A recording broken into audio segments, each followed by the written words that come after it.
ಸೂಫಿ ಪಂಥಗಳು ಏನು ಹೇಳ್ತವೆ ಕೆಲವು ಅಂತಂತಂದ್ರೆ, ನಮಗೆ ಏನೂ ಬೇಡ, ನಾವು ವಿರಾಗಿಗಳು, ನಾವೆಲ್ಲವನ್ನೂ ಸಹ ಬಿಟ್ಟವರು, ಬಡತನದಲ್ಲಿ ಇರಬೇಕಾದವರು, ಬಡತನವನ್ನೇ ನಾವು ನಮ್ಮ ಸಂಸ್ಕೃತಿಯನ್ನಾಗಿ ಮಾಡ್ಕೋಬೇಕಂತ ಆ ಥರದಲ್ಲಿ ಹೊರಟವರು, ಅದಕ್ಕೆ ಪ್ರತಿರೋಧವಾಗಿ ಬಂತು ಅಂತ ಹೇಳುವಂಥದ್ದು.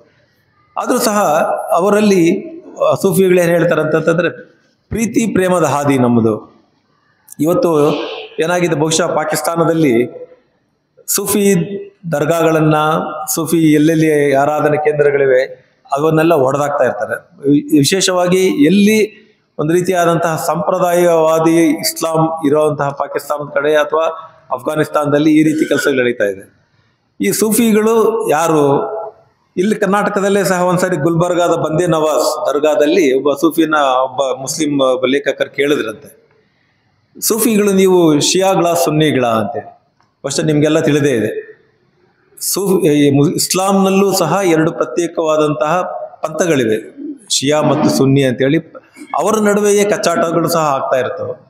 ಇವತ್ತು ಇರಾಕ್ ಅಥವಾ ಇರಾನ್ನಲ್ಲಿ ಬೇರೆ ಇನ್ನೊಂದು ದೇಶದ ಮೇಲೆ ಯುದ್ಧ ಮಾಡಬೇಕಂತಂದಾಗ ಶಿಯಾ ಸುನ್ನಿ ಅನ್ನುವಂಥದ್ದು ಬಹಳ ಮುಖ್ಯವಾದಂತಹ ವಿಷಯ. ಕೇಳಿದಾಗ ಆ ದರ್ಗಾದಲ್ಲಿನ ಆ ಸೂಫಿ ಹೇಳಿದಂತೆ, ನಾನು ಮುಸಲ್ಮಾನ್ನೇ ಅಲ್ಲ, ಹೆಂಗೆ ಶಿಯಾ ಅಥವಾ ಸೂಫಿಗೆ ಆಗ್ತೀನಿ? ಈ ಥರದ್ದು ನಮ್ಮದು ಪ್ರೇಮದ ಅನುಭವದ ಹಾದಿ, ಪ್ರೀತಿ ಪ್ರೇಮವನ್ನು ಹುಡುಕ್ತಾ ಹೋಗ್ತೀವಿ. ಮತ್ತು ನಾವು ಝೆನ್ ಮತ್ತು ಸೂಫಿಗೂ ಸಹ ಕೆಲವೊಂದು ಸಾಮ್ಯತೆಯನ್ನು ನೋಡ್ತೀವಿ, ಆದರೆ ಅಷ್ಟೇ ಅದರ ವಿರುದ್ಧವಾದಂಥ ಅಂಶಗಳು ಇವೆ. ಈಗ ಝೆನ್ನಲ್ಲಿ ಯಾವುದೇ ದೇವರ ಬಗ್ಗೆ ನಿಮಗೆ ಯಾರು ಏನು ಮಾತಾಡೋದಿಲ್ಲ.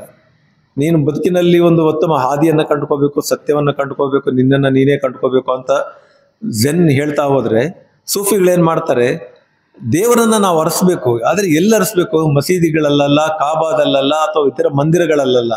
ನಾವು ದೇವರನ್ನು ಅರಸಬೇಕಾಗಿರೋ ಅಂಥದ್ದು ನನ್ನಲ್ಲೇ, ದೇವರು ನನ್ನಲ್ಲೇ ಇದ್ದಾನೆ. ಅದೇ ಕಾರಣಕ್ಕೆ ಸಹ ನನ್ನ ಪುಸ್ತಕದ ಶೀರ್ಷಿಕೆನಾಗ ನಾನು ಕೊಟ್ಟಿದ್ದೀನಿ, ನೀನೆಂಬ ನಾನು ಅಂತೇಳಿ. ನೀನೇ ನಾನು ಅನ್ನುವಂಥದ್ದು. ಹಾಗಾಗಿ ಬಹಳ ಹಿಂದೆ ಒಬ್ಬ ಸಯಾಜಿದ್ ಬಸ್ತಮಿ ಅಂತ ಒಬ್ಬ ಸೂಫಿ ಇದ್ದ, ನೋಡಿ ದೇವರು ನನ್ನೊಳಗೆ ಇದ್ದಾನೆ. ಅದೇ ರೀತಿ ಅಫ್ಘಾನಿಸ್ತಾನದಲ್ಲಿ ಇನ್ನೊಬ್ಬ ಇದ್ದ, ಅಲ್ ಹಲ್ಲಾಜ್ ಅಂತೇಳಿ. ಅವನು ಸಹ ದೇವ್ರನ್ನ ನಾವೆಲ್ಲೂ ಹುಡುಕ್ಬೇಕಾಗಿಲ್ಲ, ದೇವ್ರು ನನ್ನೆಲ್ಲ ಇದ್ದಾನೆ. ಮಸೀದಿಗೆ ಯಾಕೆ ಹೋಗ್ತೀರಾ, ಮೆಕ್ಕಾಗೆ ಯಾಕೆ ಹೋಗ್ತೀರಾ ಅಂತೇಳಿ ಬಹಳಷ್ಟು ಗಲಾಟೆ ಮಾಡ್ತಾನೆ. ಆಗ ಸಂಪ್ರದಾಯವಾದಿಗಳು ಅವನನ್ನು ಹಿಡಿದು ಕೊಂದೇ ಹಾಕ್ತಾರೆ. ಅವನು ಈ ಸೂಫಿಸಮ್ ಅನ್ನುವಂಥದ್ದು ಇಸ್ಲಾಂನಿಂದ ಬಂದಿದೆ ಅಂತ ಅನ್ನೋದಾದ್ರೆ, ಕೆಲವರು ಹೇಳ್ತಾರೆ, ಕೆಲವು ಅಧ್ಯಯನಕಾರರು ಇಲ್ಲ, ಅದಕ್ಕಿಂತ ಹಳೆಯದು. ಆಗ ಅದಕ್ಕೆ ಯಾವುದೇ ರೀತಿಯ ಧರ್ಮದ ಚಾಪ್ ಇರಲಿಲ್ಲ, ಇಸ್ಲಾಂ ಚಾಪ್ ಆಗಲಿ ಅಥವಾ ಸೂಫಿಸಮ್ನಲ್ಲಿ ಬೌದ್ಧ ಧರ್ಮದ ಚಾಪು ಸಹ ಇದೆ ಅಂತ ಹೇಳ್ತಾರೆ. ಆಮೇಲೆ ಹಿಂದೆ ಇದ್ದಂಥ ಋಷಿಗಳ ಅವರ ಪೂಜೆ, ಆರಾಧನೆಯ ಮತ್ತು ಏನು ಮೆಡಿಟೇಷನ್ ಅಂತ ಏನಿತ್ತು ಅವುಗಳದ್ದು ಸಹ ಇವುಗಳಲ್ಲಿ ಇದೆ ಅಂತ ಹೇಳ್ತಾರೆ. ಆಗಿರುವಾಗ ಇದು ಯಾವುದೇ ಧರ್ಮಕ್ಕೆ ಒಳಪಟ್ಟಿದ್ದಲ್ಲ. ಮೊದಲು ಇಸ್ಲಾಂಗಿಂತ ಮೊದಲೇ ಇದ್ದವರು ಒಂದು ಪಂಗಡ ಇತ್ತು, ಅವರನ್ನ ಕಂಬಲ್ ಪೋಷ್ಗಳನ್ನು ಕರೀತಾ ಇದ್ರು. ಕಂಬಲ್ ಪೋಷ್ ಅಂದ್ರೆ ಕಂಬಳಿ ಹೊದ್ದವನು.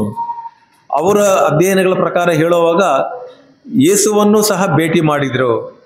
ಆ ನಂತರ ಹಾಗೆ ಅವರ ಮುಂದಿನ ತಲೆಮಾರಿನವರು ಕಂಬಲ್ ಪೋಷ್ಗಳು ಅವರ ಒಂದು ಸತ್ಯದ ಹಾದಿಯನ್ನು ಹರಿಸ್ತಾ ಇದ್ರು. ಸತ್ಯವನ್ನು ಕಂಡುಕೋಬೇಕು ಅಥವಾ ದೇವರಾಗ್ಲಿ ಅಥವಾ ಅದನ್ನು ಕಂಡುಕೊಳ್ಳೋ ವಿಧಾನಗಳೇ ಯಾವುದು ಅನ್ನುವಂಥದ್ದನ್ನು ಹರಿಸ್ತಾ ಹೊರಡ್ತಾ ಇದ್ದಾಗ ಪ್ರವಾದಿ ಮಹಮ್ಮದ್ ಸಹ ಸಿಗ್ತಾರೆ. ಅವ್ರಿಗೆ ಅಲ್ಲಿ ಸತ್ಯ ಸಿಕ್ತು ಅನ್ನುವಂಥದ್ದು ಒಂದು. ಆ ನಂತರ ಅವರು ಇಸ್ಲಾಂ ಅಡಿಯಲ್ಲಿ ಬಂದರು ಅಂತ ಕೆಲವೊಂದು ಹೇಳ್ತಾ ಹೋಗ್ತಾರೆ. ಅವರು ಕಂಬಲ್ ಪೋಷಗಳಾದ್ರು, ನಂತರ ಸೂಫಿಗಳಾದ್ರು. ಅದು ಹೆಸರು ಹೇಗೆ ಬಂತ ನಾನು ಹೇಳ್ತೇನೆ. ಅವರು ಏನು ಮಾಡಿದ್ರು, ನಾವು ದೇವರನ್ನ ಅರಸುವಂಥ ರೀತಿ ಯಾವುದು, ನೇರವಾಗಿ ನಾವು ಮಂದಿರದಲ್ಲಿ ಪೂಜೆ ಅಥವಾ ಮಾಡೋದ್ರ ಮೂಲಕ ಅಥವಾ ಯಾವುದೇ ರೀತಿಯ ಸಾಂಪ್ರದಾಯಿಕ ಆರಾಧನೆಗಳನ್ನು ಮಾಡೋದ್ರ ಮೂಲಕ ನಾವು ದೇವರನ್ನು ಅರಸಬೇಕಾಗಿಲ್ಲ. ದೇವರು ನೇರವಾಗಿ ನಮ್ಮ ಮೂಲಕವೇ, ನನ್ನ ಅನುಭವದ ಮೂಲಕ ನಾವು ಅರಸಬೇಕು. ಉತ್ತರ ಕರ್ನಾಟಕದ ಸೂಫಿ ಒಬ್ಬ ಸಾಹಿಬಣ್ಣ ಹೇಳ್ತಾನಂತೆ, ನನ್ನ ಒಳಗೆ ಮಸೂತಿ ಇರುವಾಗ ನಾನೆಲ್ಲಿ ನಮಾಜು ಮಾಡಬೇಕು. ಅಂದ್ರೆ ಈ ರೀತಿಯ ಚಿಂತನೆಗಳು ಸಂಪ್ರದಾಯವಾದಿ ಮುಸಲ್ಮಾನರಿಗೂ ಸಹ ಒಪ್ಪಿಗೆ ಆಗ್ತಿರ್ಲಿಲ್ಲ. ಈಗ ಬಹಳಷ್ಟು ಬದಲಾವಣೆ ಆಗಿದೆ. ಕಾಶ್ಮೀರದಲ್ಲೂ ಸೂಫಿ ಧರ್ಮ ಇತ್ತು, ಅದ್ರ ಬಗ್ಗೆ ಒಂದು ದೊಡ್ಡ ಅಧ್ಯಯನ ಇದೆ, ಅದ್ರ ಬಗ್ಗೆ ನಾನು ಹೇಳ್ತೀನಿ. ಇವತ್ತು ಕಾಶ್ಮೀರದ ಚಿತ್ರಣ ಮೊದಲು ಹೇಗಿತ್ತು ಮತ್ತು ಈಗ ಹೇಗಿತ್ತು ಅನ್ನೋಂಥದ್ದು ಬಹಳಷ್ಟು ಬದಲಾಗ್ತಾ ಇದೆ. ಬರೀ ಕಾಶ್ಮೀರ ಒಂದೇ ಅಲ್ಲ, ಎಲ್ಲ ಕಡೆಯಲ್ಲಿಯೂ ಸಹ ಬರೀ ಇಸ್ಲಾಂ ಮಾತ್ರ ಅಲ್ಲ, ಸಂಪ್ರದಾಯವಾದಿ ಅಥವಾ ಈ ಒಂದು ರೀತಿಯ ಜಡತ್ವ ಏನಿದೆ ಎಲ್ಲ ಧರ್ಮಗಳಲ್ಲಿಯೂ ಸಹ ನಾವು ನೋಡ್ತಾ ಇದ್ದೀವಿ, ಬದಲಾಗ್ತಾ ಇದೆ. ಈಗ ಸೂಫಿ ಹೇಗೆ ನಾವು ಅವರು ಉದಾರವಾದಿಗಳಾಗಿದ್ರು, ಎಲ್ಲವನ್ನು ತಿರಸ್ಕರಿಸ್ತಾ ಇದ್ರು ಅನ್ನೋಂತ ನಾವು ಹೇಳಿದಾಗ, ಆದರೆ ಕೆಲವೊಂದು ದರ್ಗಾಗಳಲ್ಲಿ ಇವತ್ತು ಹಣಗಳಿಕೆಯ ಮಾಧ್ಯಮಗಳಾಗಿ ಅದು ಬದಲಾವಣೆ ಆಗಿದ್ದು ಬಹುಶಃ ಆ ಥರದ ಬದಲಾವಣೆ ಸಹಜ ಆಗ್ಬೋದು. ಆದರೆ ನಾವು ಅದರ ಒಟ್ಟಾರೆ ಅದ್ರ ಹಿಂದಿನ ತತ್ವಗಳೇನು ಅನ್ನೋಂಥ ಅದನ್ನ ಗಮನಿಸೋಣ. ಅವರು ಪ್ರಾರ್ಥನೆ ಮಾಡ್ತಾ ಇದ್ದ, ದೇವರೇ ನನಗೆ ಬಡತನ ಕೊಡು. ಒಬ್ಬ ಸೂಫಿ ಆದವನು ಗುರು ಯಾರನ್ನಾದ್ರೂ ಶಿಷ್ಯನನ್ನ ಸ್ವೀಕರಿಸಿದಾಗ ಅವನಿಗೆ ಹರಿದೋಗಿರೋ ಕಂಬಳಿ ಕೊಡ್ತಾ ಇದ್ದಂತೆ. ಹರಿದೋಗಿರೋ ಕಂಬಳಿ ಕೊಟ್ಟು, ಇವತ್ತಿಂದ ನೀನು ಸೂಫಿ ಆಗ್ತಾ ಇದ್ದಿದ್ದು, ನನ್ನ ಶಿಷ್ಯನಾಗ್ತಾ ಇದೀಯಾ. ಹರಿದ ಕಂಬಳಿ ಬಡತನದ ಸಂಕೇತ. ನೀನು ಜೀವನವನ್ನ ಪ್ರತಿಯೊಂದನ್ನು ಸಹ ತಿರಸ್ಕರಿಸಿ ಬರಬೇಕು. ನೀನು ಯಾವುದೇ ರೀತಿಯ ವ್ಯಾಮೋಹಗಳು ಒಳಗಾಗಬಾರ್ದು. ನೀನು ಸತ್ಯವನ್ನ ಕಂಡುಕೋಬೇಕಾದ್ರೆ ನೀನು ಬಡತನದಲ್ಲಿರಬೇಕು. ಅದೇ ರೀತಿ ಇನ್ನು ಅಷ್ಟೇ ಅಲ್ಲ, ಬರೀ ಬಡತನ ಒಂದೇ ಅಲ್ಲ, ಮಾಲಾಮತಿ ಅಂತ ಒಬ್ಬ ಸೂಫಿಗಳಿಗೆ ಒಂದು ಪಂಗಡ ಇದೆ. ಅವರು ಹುಚ್ಚರ ರೀತಿಯ ಆಡ್ತಾ ಇರ್ತಾರೆ. ಯಾಕೆಂದ್ರೆ ಯಾರು ನಮ್ಮನ್ನು ಸೇರಿಸಬಾರ್ದು. ಯಾರಾದ್ರೂ ಬಂದವಾಗ ನನಗೇನೋ ಗೊತ್ತಿಲ್ಲ, ಅವನೊಬ್ಬ ದಡ್ಡ, ಅವನಿಗೇನೋ ತಲೆ ಕೆಟ್ಟಿದೆ ಅನ್ನೋ ರೀತಿಯಲ್ಲಿ ಬಿಹೇವ್ ಮಾಡ್ತಾರೆ. ಆದ್ರೆ ಜನ ನಮ್ಮನ್ನ ತಿರಸ್ಕರಿಸಿದಾಗ, ನಾನು ದೂರ ಇದ್ದಾಗ, ನನಗೆ ಯಾರು ತೊಂದರೆ ಕೊಡದೇ ಇದ್ದಾಗ ನಾನು ಸತ್ಯವನ್ನು ಕಂಡುಕೊಳ್ಳಿಕ್ಕೆ ಸಾಧ್ಯ ಆಗುತ್ತೆ, ನಾನು ನಿಜವಾದ ಸೂಫಿ ಆಗ್ಲಿಕ್ಕೆ ಸಾಧ್ಯ ಆಗುತ್ತೆ ಅಂತೇಳಿ ಈ ರೀತಿಯ ಬೇರೆ ಬೇರೆ ಬೇರೆ ಪಂಗಡಗಳು ಬಂದಿವೆ ಇವತ್ತು. ಸೂಫಿಗಳಲ್ಲೂ ಸಹ ಹಲವಾರು ಒಬ್ಬ ಗುರುವಿನಿಂದ ಬಂದಿರುವಂತಹ ಶಿಷ್ಯರು ಆ ಪಂಗಡದವರಾಗಿರ್ತಾರೆ. ಚಿಶ್ತಿ ಆಗ್ಬೋದು, ನಕ್ಷಬಂದಿ ಆಗ್ಬೋದು, ಮಾಲಾಮತಿ, ಈ ತರ ಬೇರೆ ಬೇರೆ ಬೇರೆ ಪಂಗಡಗಳಿವೆ. ನೀವು ರೂಮಿ, ಜಲಾಲುದ್ದೀನ್ ರೂಮಿ ಹೆಸರು ಕೇಳಿದ್ದೀರಾ? ಆತನದ್ದು ಸಹ ಒಂದು ದರ್ವೇಶಿ ಪಂಗಡ ಅಂತ ಇದೆ, ಅದ್ರ ಬಗ್ಗೆ ಹೇಳ್ತೀನಿ ನಾನು. ನಕ್ಷಬಂದಿಯ ಅನ್ನುವಂತಹ ಒಂದು ಪ್ರತ್ಯೇಕವಾದಂತಹ ಒಂದು ಪಂಗಡ ಇದೆ. ಅವರು ಏನು ಅಂದ್ರೆ, ಅವರು ಸೂಫಿಗಳು ಅನ್ನುವಂಥದ್ದನ್ನು ಯಾರಿಗೂ ತೋರಿಸ್ಕೋಬಾರ್ದು. ನಾನೇನಾದ್ರೂ ಸೂಫಿ ಆಗಿದ್ದೀನಿ, ಸತ್ಯಾನ್ವೇಷಣೆಯಲ್ಲಿದ್ದೀನಿ, ದೇವರನ್ನು ಕಂಡುಕೋತಾ ಇದ್ದೀನಿ, ನನ್ನಲ್ಲೇ ನಾನು ಕಂಡುಕೋತಾ ಇದ್ದೀನಿ, ನನ್ನದೇ ವಿಧಾನಗಳ ಮೂಲಕ ಕಂಡುಕೋತಾ ಇದ್ದೀನಿ ಅಂದಾಗ ಅವ್ರು ಯಾರಿಗೂ ಹೇಳೋದಿಲ್ಲ. ಅವ್ರು ಹೇಳೋ ಪ್ರಕಾರ ನಕ್ಷಬಂದಿಯಾಗಳು ಹಿಂದೂಗಳಲ್ಲಿದ್ದಾರೆ, ಕ್ರೈಸ್ತರಲ್ಲಿದ್ದಾರೆ, ಮುಸಲ್ಮಾನರಲ್ಲಿದ್ದಾರೆ, ಬೌದ್ಧರಲ್ಲಿದ್ದಾರೆ. ಅವರು ಯಾರಿಗೂ ಹೇಳಿಕೊಳ್ಳದೆ ಅವರದನ್ನೇ ಅವರ ಆಚರಣೆಗಳೇನಿದೆ, ಅವರ ರೀತಿಯಲ್ಲಿ ಅವರ ಆ ಸತ್ಯವನ್ನು ಮತ್ತು ದೇವರನ್ನು ಅರಸುವ ವಿಧಾನ ಏನಿದೆ ಅದನ್ನು ಅವರು ಮಾತ್ರ ಅನುಸರಿಸ್ತಾ ಇರ್ತಾರೆ. ಇವತ್ತು ಕಾಶ್ಮೀರದಲ್ಲಿ ಹೇಳಿದಾಗ, ಕಾಶ್ಮೀರದಲ್ಲಿ ಈ ತರ ಬಹಳ ಜನ ಇದೆ ಅಂತ ಹೇಳ್ತಾರೆ. ಯಾಕೆಂದ್ರೆ ಕಾಶ್ಮೀರದ ಸೂಫಿಸಂ ಬಗ್ಗೆ ಅಲ್ಲಿ ಲಲ್ಲೇಶ್ವರಿ ಅನ್ನುವಂಥ ಹೆಸರು ಬಹಳ ಮುಖ್ಯವಾಗಿ ಬರುತ್ತೆ. ಬಹಳಷ್ಟು ಜನ ಕಾಶ್ಮೀರಿ ಪಂಡಿತರು ಮತ್ತು ಮುಸಲ್ಮಾನರು ಅವರು ಸೂಫಿ ಅದನ್ನ ಆಚರಣೆಗಳನ್ನು ಅನುಸರಿಸ್ತಾ ಇರ್ತಾರೆ. ಯಾರಿಗೂ ತೋರಿಸ್ಕೊಳ್ಳೋದಿಲ್ಲ, ಯಾರಿಗೂ ಹೇಳ್ಕೊಳ್ಳೋದಿಲ್ಲ. ಸರ್ಕಾರಿ ನೌಕರರಾಗಿರ್ಬೋದು, ವ್ಯಾಪಾರಿಗಳಾಗಿರ್ಬೋದು, ಈ ರೀತಿ ಹಲವಾರು ವಿಧಾನಗಳ ಮೂಲಕ ಸತ್ಯಾನ್ವೇಷಣೆಯಲ್ಲಿ ತೊಡಗಿರ್ತಾರೆ. ಸೂಫಿ ಅನ್ನುವಂಥ ಪದ ಹೇಗೆ ಬಂತು ಅನ್ನುವಂಥದ್ದು ಬಹಳಷ್ಟು ಚರ್ಚೆಗೆ ಒಳಗಾಗಿದೆ, ಅಧ್ಯಯನಕ್ಕೂ ಒಳಗಾಗಿದೆ. ಒಂದು ನಂಬಿಕೆಯ ಪ್ರಕಾರ ಸಫಾ ಅನ್ನುವಂಥದ್ದು ಪರಿಶುದ್ಧವಾದದ್ದು, ಅದರಿಂದ ಸೂಫಿ ಅನ್ನುವಂಥ ಪದ ಬಂದಿದೆ. ಯಾಕೆಂದ್ರೆ ಸೂಫಿಗಳು ಪರಿಶುದ್ಧವಾದವರು, ಅವರ ಮನಸ್ಸಿನಲ್ಲಿ ಯಾವುದೇ ರೀತಿಯ ದ್ವೇಷ ಇಲ್ಲ, ಪ್ರೇಮ ಇರುತ್ತೆ, ವ್ಯಾಮೋಹ ಇಲ್ಲ, ಪ್ರಾಪಂಚಿಕ ಯಾವುದಂತಹ ಬಯಕೆಗಳಿರೋದಿಲ್ಲ, ಮನಸ್ಸು ಶುದ್ಧವಾಗಿರುತ್ತೆ ಅಂತ. ಇನ್ನು ಕೆಲವರು ಹೇಳಿದ್ರು ಸಫ್ ಇಂದ ಬಂದಿದೆ. ಸಫ್ ಅಂದ್ರೆ ಮೊದಲನೆಯ ದರ್ಜೆ. ಸೂಫಿಗಳು ಬೇರೆಯವರ ಹೋಲಿಕೆ ಮಾಡಿದಾಗ ಬೌದ್ಧಿಕವಾಗಿ, ಆಧ್ಯಾತ್ಮಿಕವಾಗಿ ಉನ್ನತ ದರ್ಜೆಯಲ್ಲಿದ್ದವರು ಸಫ್, ಅದೊಂದು ಹೆಸರು ಬಂತು. ಇನ್ನು ಕೆಲವೊಂದು ಸುಫಾ ಇಂದ ಅಂದ್ರೆ ಸುಫಾ ಅಂದ್ರೆ ಒಂದು ಬೆಂಚು. ಅಹಲ್ ಅಲ್ ಸುಫಾ, ಮೆಕ್ಕಾದಲ್ಲಿ ಹೊರಗಡೆ ಕಲ್ಲು ಬೆಂಚುಗಳಿದ್ವು ಅಂತ, ಅಲ್ಲಿ ನಿರ್ಗತಿಕರು, ಬಡವರು ಎಲ್ಲ ಮಲಗುತ್ತಾ ಇದ್ರು. ಅವರೇ ಸೂಫಿಗಳಾಗಿದ್ದವರು. ಅದಕ್ಕಾಗಿ ಬೆಂಚ್ ಮೇಲೆ ಮಲಗುತ್ತಾ ಇದ್ದದಕ್ಕೆ ಅಹಲ್ ಅಲ್ ಸುಫಾಗಳವರು ಸೂಫಿ ಅಂತ ಹೆಸರು ಬಂತು ಅಂತೇಳಿ. ಆದರೆ ಎಲ್ಲದಕ್ಕಿಂತ ಬಹಳಷ್ಟು ಹೆಚ್ಚಿಗೆ ಸಾಧ್ಯತೆ ಇರುವಂಥದ್ದು ಮತ್ತು ಪ್ರಚಲಿತದಲ್ಲಿ ಇರುವಂತಹದ್ದು ಏನು ಅಂತಂದ್ರೆ ಸೂಫ್ ಅಂತಂದ್ರೆ ಒಂದು ಬಣ್ಣವಿಲ್ಲದಂತಹ ಉಣ್ಣೆಯ ವಸ್ತ್ರ. ಇವರು ಕಂಬಲ್ ಪೋಷ್ ಅಂತ ನಾನು ಮೊದಲೇ, ಇಸ್ಲಾಂಗಿಂತೂ ಮೊದಲು ಯೇಸು ಇದ್ದ ಕಾಲದಲ್ಲಿಯೇ ಈ ಕಂಬಳಿಯನ್ನು ಹೊದ್ಕೋತಾ ಇದ್ದವರು, ಬಣ್ಣವಿರ್ತಾ ಇರಲಿಲ್ಲ, ಒಂದು ಕಂಬಳಿಯನ್ನು ಹೊದ್ದು ತಿರುಗಾಡ್ತಾ ಇದ್ದವರು ಅಲೆಮಾರಿಗಳ ಹಾಗೆ. ಆ ಕಂಬಳಿಯ ಸುಫಾಯಿಂದಾಗಿ ಸೂಫಿ ಅನ್ನುವಂಥ ಹೆಸರು ಬಂದಿದೆ. ಬಹುಶಃ ಅದಿದ್ರೂ ಇರ್ಬೋದು. ನಾನು ಆಗ್ಲೇ ಹೇಳ್ತಾ, ಒಬ್ಬ ಸೂಫಿ ಗುರು ಶಿಷ್ಯನನ್ನ ಸ್ವೀಕರಿಸಿದಾಗ ಅವನಿಗೆ ಹರಿದೋಗಿರೋ ಬಟ್ಟೆ ಕೊಡ್ತಾನೆ. ಅದ್ರ ಹೆಸರು ಕಿರ್ಕಾ ಅಂತೇಳಿ. ಅದೇ ಹಲ್ಲಾಜ್ ಅನ್ನುವಂಥ ಅವನಂತೂ ಸೂಫಿ ಚರಿತ್ರೆಯಲ್ಲಿ ಒಬ್ಬ ಕ್ರಾಂತಿಕಾರ ಅಧ್ಯಾಯ. ಆತ ಒಂದು ಅನಲ್ ಹಕ್ ಅನ್ನುವಂಥ ಒಂದು ತತ್ವವನ್ನ ಮಂಡಿಸ್ತಾನೆ. ಅನಲ್ ಹಕ್ ಅಂದ್ರೆ ನಾನೇ ಪರಮ ಸತ್ಯ, ಅಹಂ ಬ್ರಹ್ಮಾಸ್ಮಿ ಅಂತ ಅದನ್ನ ರಹಮತ್ತರಿಕೆ ಹೇಳ್ತಾರೆ. ಸತ್ಯವು ನನ್ನಲ್ಲೇ ಇದೆ, ದೇವರು ನನ್ನಲ್ಲೇ ಇದೆ, ನಾನೇ ನೋಡಿ ಆತರ ಹುಚ್ಚನ ರೀತಿಯಲ್ಲಿ ಹೇಳ್ತಾನೆ. ನಾನು ದೇವರನ್ನು ಒಂದು ಕಡೆಯಿಂದ ಇನ್ನೊಂದು ಕಡೆಗೆ ಅರಸ್ತಾ ಹೋದೆ, ಹುಡುಕ್ತಾ ಹೋದೆ, ಎಲ್ಲಿದ್ದ ದೇವರು? ಎಲ್ಲೂ ಇರ್ಲಿಲ್ಲ, ಕೊನೆಗೆ ನನ್ನಲ್ಲೇ ಇದ್ದ. ಅದನ್ನು ರೂಮಿ ಒಂದು ಬಹಳ ಅದ್ಭುತವಾದಂಥ ಒಂದು ಪದ್ಯದಲ್ಲಿ ಹೇಳಿದ್ದಾನೆ, ಅನಲ್ ಹಕ್ ಅಂತೇಳಿ. ಅರಸುತ್ತಾ ಹೊರಟೆ ಆತನನ್ನು ಆತ ಶಿಲುಬೆಯ ಮೇಲಿರಲಿಲ್ಲ, ವಿಗ್ರಹಗಳಿದ್ದ ದೇವಾಲಯಗಳಲ್ಲೂ ಇರಲಿಲ್ಲ, ಪುರಾತನ ಪಗೋಡಗಳಲ್ಲಿಯೂ ಆತನ ಸುಳಿವಿರಲಿಲ್ಲ, ಕಾಬಾದ ನರನಾಡಿಗಳಲ್ಲಿ ಆತ ಕಾಣಲಿಲ್ಲ, ಶಿಶುವಿಹಾರಗಳಲ್ಲಾಗಲಿ ವೃದ್ಧಾಶ್ರಮಗಳಲ್ಲಾಗಲಿ ಆತ ಇರಲೇ ಇಲ್ಲ. ಇಬನ್ ಸಿನಾನನ್ನು ಕೇಳಿದೆ, ಇಬ್ಬನ್ ಸಿನ ಒಬ್ಬ ರಾಜ, ಆತನ ರಾಜ್ಯದಲ್ಲಿರುವನೇ, ಅಲ್ಲಿಯೂ ಸಿಗಲಿಲ್ಲ. ಬಳಲಿದ ನಾನು ತಡಕಾಡಿದೆ ನನ್ನ ಎದೆಯೊಳಗೆ, ಆತ ಮತ್ತೆಲ್ಲೂ ಇರಲಿಲ್ಲ, ನನ್ನಲ್ಲೇ ಇದ್ದ. ಅದನ್ನ ಅವನು ಅನ್ನಲ್ ಹಕ್ಕಂತ ಅವನು ಹಲ್ಲಾಜ್ ಹೇಳಿದ್ನಲ್ವ, ನಾನು ಪ್ರೀತಿಸುವ ಆತನು ನಾನೇ, ಒಂದೇ ದೇಹದ ಮನೆಯ ಎರಡು ಆತ್ಮಗಳು ನಾವು. ನನ್ನನ್ನು ನೋಡುವವರು ಆತನನ್ನೂ ಕಾಣುತ್ತಾರೆ, ಆತನನ್ನು ನೋಡುವವರು ನಮ್ಮಿಬ್ಬರನ್ನೂ ಕಾಣುತ್ತಾರೆ.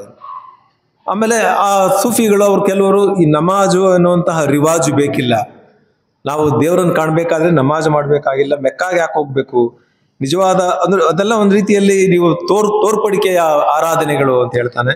ಕೊನೆಗೆ ಅವನ 922 ಹಲ್ಲಾಜನ ಸುಟ್ಟು ಕೊಂದು ಹಾಕ್ತಾರೆ. ಆಮೇಲೆ ನಾವು ಝೆನ್ ಇದರಲ್ಲಿ ಒಂದು ಅಂಶವನ್ನು ಕಾಣ್ತೀವಿ, ನಿರ್ವಾಣ, ಬುದ್ಧ ನಿರ್ವಾಣ ಸ್ಥಿತಿ ಹೊಂದದ ಅಂತೇಳಿ. ಮತ್ತು ಇನ್ನೊಂದು ಮಾನಸಿಕವಾಗಿ ನಿರ್ವಾಣ ಹೊಂದೋದು. ನನ್ನಲ್ಲಿರುವ ಎಲ್ಲ ಬಯಕೆಗಳನ್ನು ಸಹ ನಾನು ತ್ಯಜಿಸಬೇಕು. ಆಸೆಯೇ ದುಃಖಕ್ಕೆ ಕಾರಣ ಅನ್ನೋದು ಅಷ್ಟೇ ಮಾತ್ರ ಅಲ್ಲ, ನನ್ನಲ್ಲಿ ಯಾವ ಬಯಕೆಯೂ ಇರಬಾರ್ದು, ಯಾವ ಆಸೆಯೂ ಇರಬಾರ್ದು, ಯಾವ ವ್ಯಾಮೋಹ ಇರಬಾರ್ದು. ಅದು ನಿರ್ವಾಣ ಸ್ಥಿತಿ. ಅದೇ ರೀತಿ ಸೂಫಿಗಳಲ್ಲಿಯೂ ಆ ಸ್ಥಿತಿ ತಲುಪಬೇಕು. ನಾನು ಯಾರನ್ನಾದರೂ ಅರಸಬೇಕನ್ನುವಂಥದ್ದಾಗ್ಲಿ, ಶಾಂತಿಯನ್ನ ಕಾಣಬೇಕನ್ನುವಂಥದ್ದಾಗ್ಲಿ, ನನ್ನ ಎಲ್ಲ ವ್ಯಾಮೋಹಗಳನ್ನು ತ್ಯಜಿಸ್ಬೇಕನ್ನುವಂಥದ್ದಾಗ್ಲಿ, ಅದನ್ನ ಫನಾ ಅಂತ ಹೇಳ್ತಾರೆ. ಫನಾ ಅನ್ನುವಂಥ ಪದ ಇವತ್ತು ಎಲ್ಲ ಬಳಕೆಯಲ್ಲಿದೆ. ಫನಾ ಮಾಡಿಬಿಡ್ತೀನಿ ಅನ್ನೋಂಥ ಇವತ್ತು ಬೇರೆ ಕೆಟ್ಟ ಅರ್ಥದಲ್ಲಿ ಬಳಸ್ತಾರೆ. ಫನಾ ಇಲ್ಲವಾಗೋದು. ಅವನು ಫನಾ ಸ್ಥಿತಿ ತಲುಪದ ಅಂತಂದ್ರೆ, ನಾನು ಆ ಸ್ಥಿತಿಯನ್ನು ತಲುಪಿದ್ದೇನೆ, ನನಗೆ ಯಾವ ವ್ಯಾಮೋಹವೂ ಇಲ್ಲ, ಎಲ್ಲವನ್ನು ನಾನು ತ್ಯಜಿಸಿದ್ದೇನೆ. ಫನಾ ಅಲ್ ಫನಾ. ಅವರು ಸೂಫಿಗಳು ಇನ್ನೂ ಒಂದು ಹೇಳಿದ್ರು, ನೀನ್ ಬರೇ ಫನಾ ಸ್ಥಿತಿ ತಲುಪೋದಲ್ಲ, ಫನಾ ಅಲ್ ಫನಾ ತಲುಪಬೇಕಂದ್ರೆ, ಈಗ ನಾನು ಫನಾ ಸ್ಥಿತಿ ತಲುಪಬೇಕು ಅನ್ನುವಂಥ ಬಯಕೆ ಇದೆಯಲ್ಲ, ಆ ಸ್ಥಿತಿ ತಲುಪಬೇಕು ಅನ್ನುವಂಥದ್ದೇ ಒಂದು ಬಯಕೆ, ಅದೇ ಒಂದು ವ್ಯಾಮೋಹ. ಆ ವ್ಯಾಮೋಹವನ್ನೇ ತ್ಯಜಿಸ್ಬೇಕು. ನಿನಗೆ ಅರಿವಿಲ್ಲದಂತೆ ಆ ಹಂತವನ್ನ ನೀನು ತಲುಪಬೇಕು. ಅದನ್ನು ಫನಾ ಅಲ್ ಫನಾ. ಅವರು ಸೂಫಿಗಳು ಏನ್ ಮಾಡ್ತಾರೆ ಅಂತಂದ್ರೆ, ಈಗ ಬಹುಶಃ ಒಂದು ಸಾಂಪ್ರದಾಯಿಕವಾದ ಇಸ್ಲಾಂನಲ್ಲಿ ಹಾಡುಗಾರಿಕೆಗೆ, ನೃತ್ಯಕ್ಕೆ ಯಾವುದಕ್ಕೂ ಸಹ ಅಲ್ಲಿ ಬೆಂಬಲ ಇಲ್ಲ. ಆಮೇಲೆ ಸೂಫಿಗಳು ಅದನ್ನೆಲ್ಲವನ್ನು ಸಹ ಧಿಕ್ಕರಿಸು, ಯಾಕಂದ್ರೆ ಅವರಲ್ಲಿ ಹಾಡುಗಳಿವೆ. ಇವತ್ತು ಸೂಫಿ ಸಿನಿಮಾ ಸಾಂಗರ್ಸ್ ಅಲ್ಲಿ ಬಹಳಷ್ಟು ಸೂಫಿ ಹಾಡುಗಳು ಬರ್ತಾ ಇವೆ.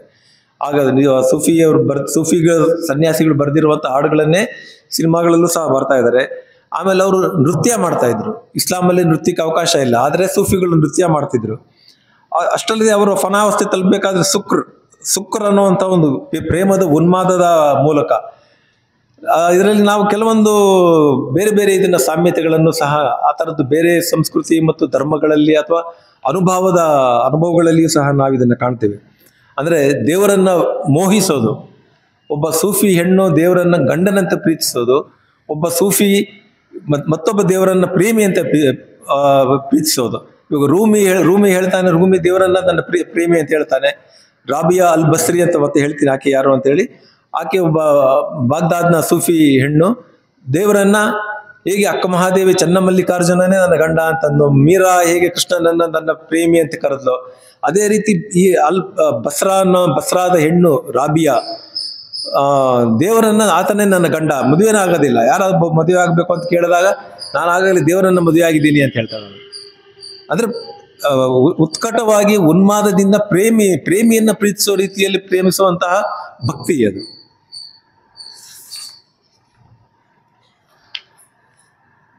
ಆಮೇಲೆ ಇದರಲ್ಲಿ ಅದೇ ಆ ವಿಷಯದಲ್ಲಿ ಪ್ರೇಮ ಮತ್ತು ಕಾಮ ಅವರು ಎಲ್ಲವನ್ನು ಸಮೀಕರಿಸ್ತಾ ಇದ್ರು. ಅದೇ ದೇವರ ಭಕ್ತಿಯೂ ಸಹ ಪ್ರೇಮ ಕಾಮವನ್ನು ಯಾಕೆ ಹೊಂದಿರಬಾರದು, ಶೃಂಗಾರದ ಪ್ರಣಯದ ಸಂಕೇತಗಳನ್ನ, ಸ್ತ್ರೀ ಪ್ರೇಮದ ಪರಿಭಾಷೆಯನ್ನ ಬಳಸ್ಕೊಳ್ತಾ ಹೋದ್ರು ಅವರು.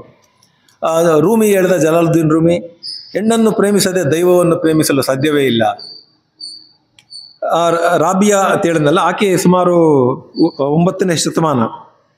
ಆಕೆ ಈಗಿನ ಇರಾಕ್ ಅಲ್ಲಿ ಒಂದು ಬಸ್ರಾ ಅಂತ ಈಗಲೂ ಒಂದು ಪ್ರದೇಶ ಇದೆ.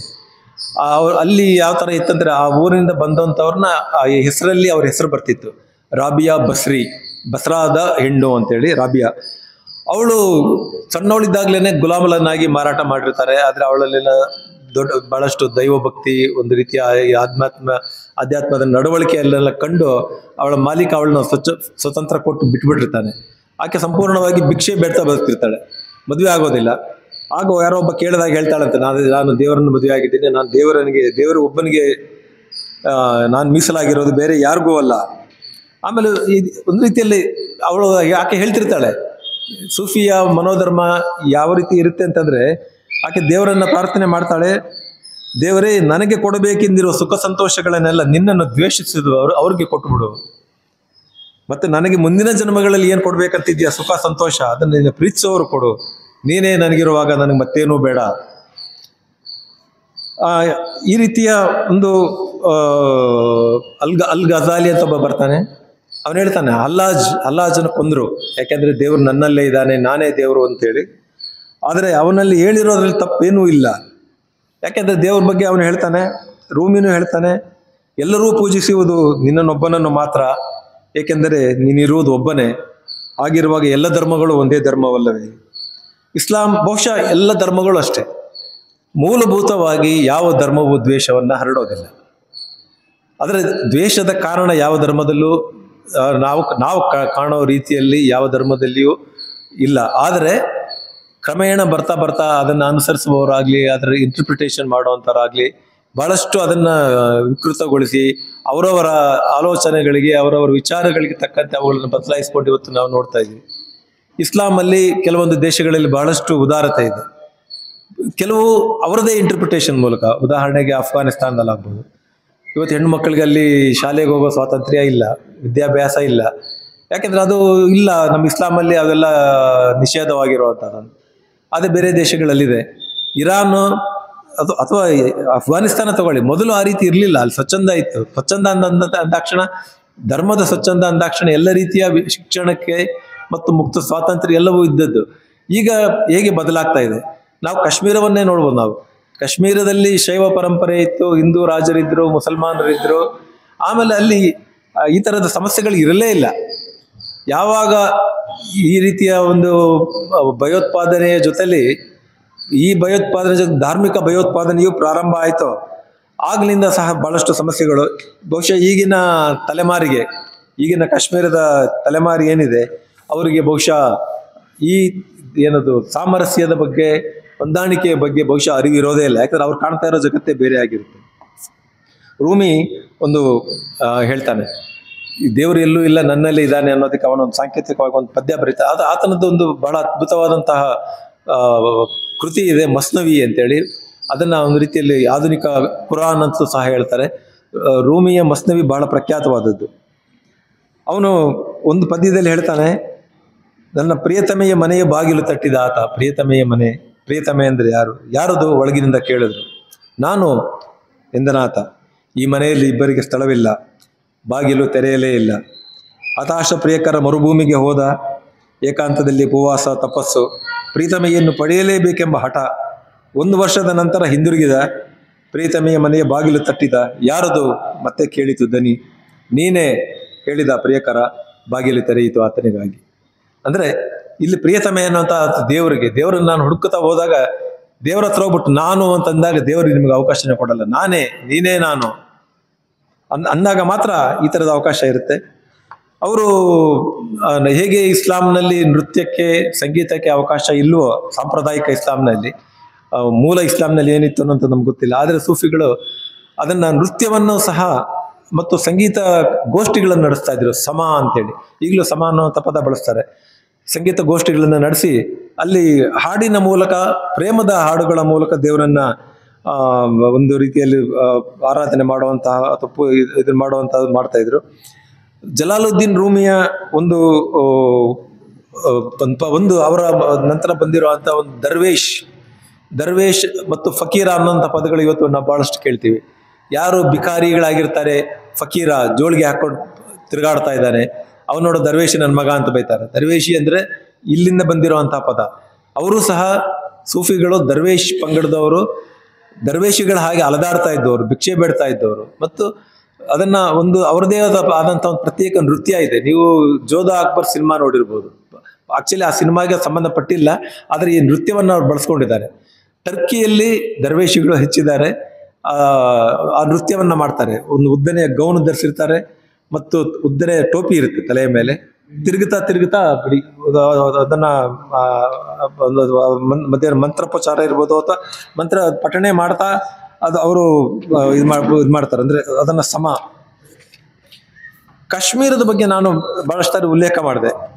ಬಹುಶಃ ಅಲ್ಲಿ ಆಶ್ಚರ್ಯ ಆಗುವಂತಂದ್ರೆ ಕಾಶ್ಮೀರದಲ್ಲಿ ಸೂಫಿ ಪರಂಪರೆ ಇತ್ತು. ಕಾಶ್ಮೀರದ ಸೂಫಿಗಳನ್ನ ಏನಂತ ಕರೀತಾ ಇದ್ರು ಗೊತ್ತಾ? ಋಷಿಗಳು ಅಂತ ಕರೀತಾ ಇದ್ರು. ಅಲ್ಲಿ ನಾವು ಬಹಳ ಪ್ರಖ್ಯಾತವಾದಂತಹ ಹೆಸರು ಬರುವಂತಹದ್ದು ಲಲ್ಲೇಶ್ವರಿ, ಲಲ್ಲಾದೇವಿ, ಲಲ್ಲಾ ಅರೀಫಾ, ಲಾಲ್ ದೇಡ್ ಅಂತಾರೆ. ಲಾಲ್ ದೇಡ್ ಅಂದ್ರೆ ಅಜ್ಜಿ.